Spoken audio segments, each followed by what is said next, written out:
káàbọ̀ padà sórí ètò Miliki Express. Tẹ́ bá gbàgbé kí n tó lọ mú ní àlejò mi wà lórí kalẹ̀. Bẹ́ẹ̀ ni àlejò mi lórí ètò lé ní iṣẹ́ tí wọ́n ń ṣe ó pọ̀ jaburata àmọ́ díẹ̀ báyìí lèmi àfẹnusọ àwọn alájà yín sì ìdúkù táwọn ń ṣe ní rẹpẹtẹ ní kẹrẹjẹ. Orúkọ àlejò mi lórí ètò lónìí ni Wálé Lawal, aláṣẹ àti olùdarí Wales Media Entertainment. Ẹ káàbọ̀ sórí ètò Miliki Express. Káàbọ̀ ṣé ara la bá yín. Dáadáa kúkú ni. Ṣé wàá pa. Adúpẹ́ fọlọ́. Tó bá ti rí náà rí pé wàá pa. Ẹ bá mi káwọn ará lé. Tọ́ orúkọ mi ni Mr. Lawal Adewale tí àwọn èèyàn mọ̀ sí Jagunlabi, aláṣẹ àti olùdarí iléeṣẹ́ Wales Media Entertainment àti Ìgbàyílọ́lá Films and Record. Ṣé ipò orúkọ ti pọ̀ ju àdírẹ́sì lọ báyìí sí? Mi ò tí tó orúkọ bá ti pọ̀ jù mo ṣáwọn kó tó bá fi wọ street wọn mọ̀ ibi tó ń lọ. Ẹ ká tẹ̀ tó bẹ̀rẹ̀ ètò tòní. Ǹjẹ́ ti gbọ́ nípa Orísun Estate? Dáadáa. Orísun Estate. Kí ni wọ́n ń ṣe ńbẹ̀? Wọ́n ń talẹ̀. Wọ́n dẹ̀ tún talé. So definitely èmi náà dẹ̀ fẹ́ patronize wọn. Okay, tí ẹ tí rà. Mi ti rà. Mo wá bẹ̀ yín. Fún àǹfààní ẹ̀yin tẹ́ ń wò mí nílé, Orísun Estate, ẹ̀yin tó yẹ pé owó yìí pọ̀ jaburata. Àbí owó yóò tiẹ̀ wá pọ̀ púpọ̀. Ẹ wá wò pé kí ni mo lè fi ṣe? Jẹ́ n lọ ra mọ́tò, jẹ́ n lọ ra gold, jẹ́ kí n ra jewelries, jẹ́ n fi ra aṣọ kò pọ̀. Ẹ má jẹ́ n tàn yín. Tẹ́ ẹ bá ní 5,000, ẹ ra lẹ̀ ní Orísun Estate. Tẹ́ ẹ bá ní 2,000, ẹ ra lẹ̀ ní Orísun Estate. San díẹ̀díẹ̀ wà ń bẹ̀. Gbogbo àrà tẹ́ bá fẹ́ dá pẹ̀lú owó yìí ó wà ń bẹ̀. Èyí ṣáà ti pè. Màá pe nọ́mbà yìí tó máa parí ètò yìí tẹ́ máa pè sí. Tẹ́ máa pè láti mọ bó ṣe ń lọ, bó lẹ ṣe máa rìn, ibo làwọn ilẹ̀ yìí wà, níbo lẹ ti fẹ́ rà, ọwọ́ tẹ́lẹ̀ ti máa rà, níbo lẹ máa sanwó sí, gbogbo ẹ̀ lẹ máa já yín sí. Uncle Wálé, mo dẹ̀ bẹ̀ yín náà torí Ọlọ́run, ẹ má jẹ́ kó pẹ́. Alágbára Ọlọ́run láìpẹ́ láì jẹun. Ṣé kélé mọ̀ ní owó tí ò pọ̀ rárá ni? Tí ò ní àwọn èèyàn lára. Tó ti yé. Mo ní kẹ́ dárúkọ yín lẹ̀ kódà pé dárúkọ pé ẹ̀ ń jẹ́ Jagunlabi. Bẹ́ẹ̀ni. Jagunlabi orúkọ ńlá ni. Kí ni ìtumọ̀ Jagunlabi? Olóòtú mi ò lè fi gbogbo ẹnu sọ púpọ̀ nípa ẹ̀ bọ̀ máa sọ díẹ̀. Àwọn Yorùbá wọ́n máa ń ka Jagunlabi nílẹ̀ Yorùbá kún ẹni tó ń jalè. Lórúkọ yẹn báyọ̀ lẹ́rù. But àwọn tó jẹ́ àgbà Yorùbá ẹni tí wọ́n ti mọ̀ pé ẹni tí wọ́n bá ti ń pè ní Jagunlabi akíkanjú ló ń jẹ́ Jagunlabi. So orúkọ Jagunlabi yẹn is like pé ẹni tí wọ́n bá ti ń pè lákíkanjú ló ń jẹ́ bẹ́ẹ̀. So definitely tabanikawo náà èmi náà ti mọ ọjọ́ ọmọ yín akíkanjú ọkùnrin mi. So ètò tó dẹ̀ fa Jagunlabi dẹ̀ rí ọjọ́ náà ti pẹ́ sẹ́yìn tó gbin Jagunlabi but Jagunlabi yẹn kò síbi tẹ́tí máa dárúkọ ẹ̀ tí a bá pé Jagunlabi wá ní Wales náà sọ̀rọ̀ pa ẹ̀. Ọrùn iṣẹ́ wo gan lẹ ń ṣe ní Wales Media Entertainment?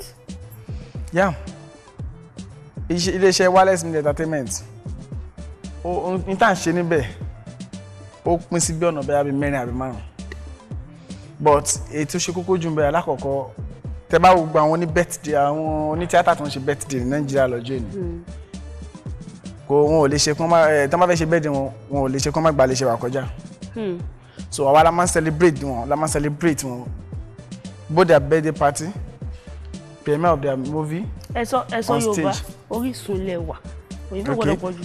Tá bá fẹ́ ṣe ọjọ́ ìbí wọn tàbí ayẹyẹ ìgbà tí wọ́n bẹ̀rẹ̀ eré ìtàgé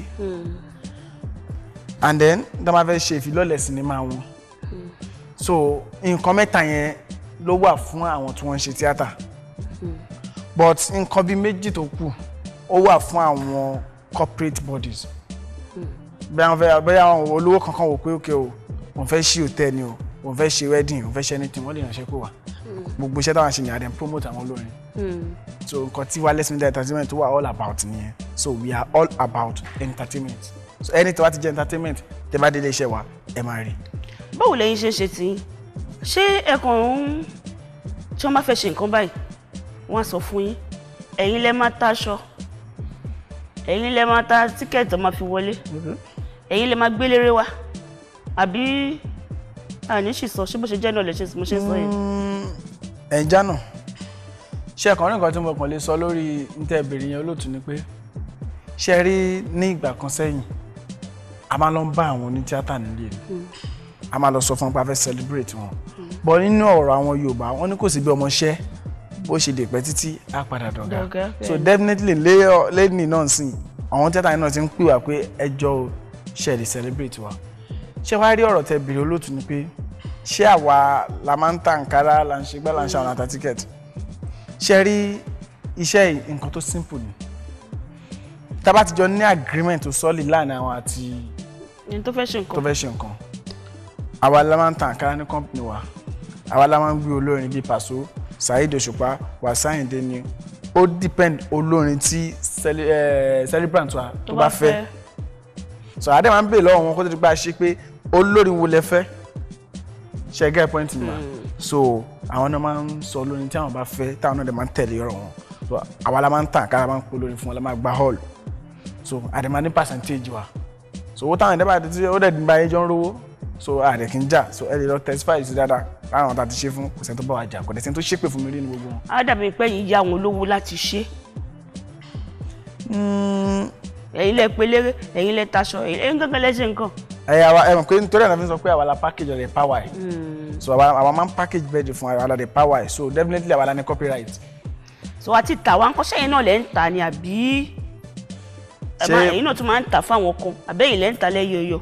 ṣé yẹn aṣọ àbí fídíò tó bá ṣe yẹn fídíò ẹ ṣe eré ti fídíò yẹn tẹ́lẹ̀tẹ́lẹ̀ tí a bá fẹ́ ṣe irú party báyẹn máa invite àwọn marketer wa bí irú àwọn ọ̀gá mi Sarolage music and record tí wọ́n wà ní Mushin mo lè invite kó ṣùpá máa fẹ́ pé mo lè invite Oracle tàbí Solution so ẹni tó bá dẹ̀ ti ní ṣe pẹ̀lú Pasuma máa pe Sarolage or kí n pe Excel films and record so àwọn yẹn tí n bá ti pè wọ́n ti mọ̀ pé táwọn bá kó fọ́ọ̀mù ẹ̀ kó lè sá lọ bẹ́ẹ̀ni so because ẹni tó bá ti lórúkọ ń lù kò síbi tó fẹ́ sá lọ so tí n bá ta CD yẹn fún wọn ìgbà míì tí n bá rí lóhùn gbà mo lè gba owó yẹn máa lára àwọn owó tèmi náà fi kún owó tí n bá fẹ́ ná so ti yé bọ̀ sí ó máa ní àfihàn pẹ̀lú celebrant wa tá a fẹ́ ṣe nǹkan fún so àwa máa ń ta CD yẹn but nísìn ló fà tí àwọn náà fi dá ilé iṣẹ́ kan sílẹ̀ tá a pè ní Ìgbàyèlọ́lá films and record so ẹni táwọn bá náà ti ń ṣe ń sìn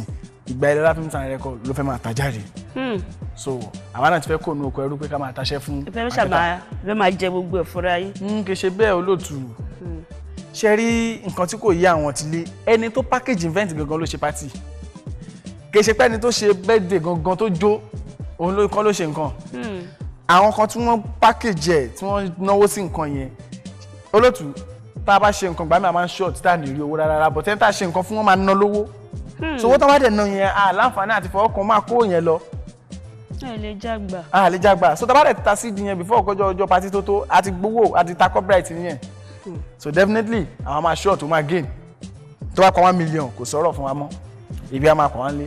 so ní movie industry tó jẹ́ Yorùbá wọ́n ti tó àwọn wo àtàwọn wo let package. ẹ jẹ́ ká dúpẹ́ fọ́lọ́run. alhamdulilayi. ṣe rí ẹni tó bá ń yinra ẹ̀ tó bá sọ pé tó bá kàn irọ́ lásán ló pa bọ̀ ẹni tó bá fi gbogbo nǹkan kọ́ Ọlọ́run bá lọ́rùn òun yẹn gangan lẹ́ni Ọlọ́run so èmi mo fi ọpẹ́ fún Ọlọ́run pẹ̀lú Ànábì Muhammad pẹ̀lú Jésù Kristi pẹ̀lú Ifá Elédùmarè tàbá ní ká wò káàkà ní méjì mẹ́ta ara wọn ni Àìná Gold wà ara wọn ni Madam Sajẹ wà ara wọn ni kí ni àwọn nǹkan tí wọ́n ṣe Àìná Gold 50 years birthday party ẹ̀yin lẹ package ẹ̀ agbára lọ́wọ́ Ọlọ́run so Madam Sajẹ birthday wọn pẹ̀lú pma fíìmù wọn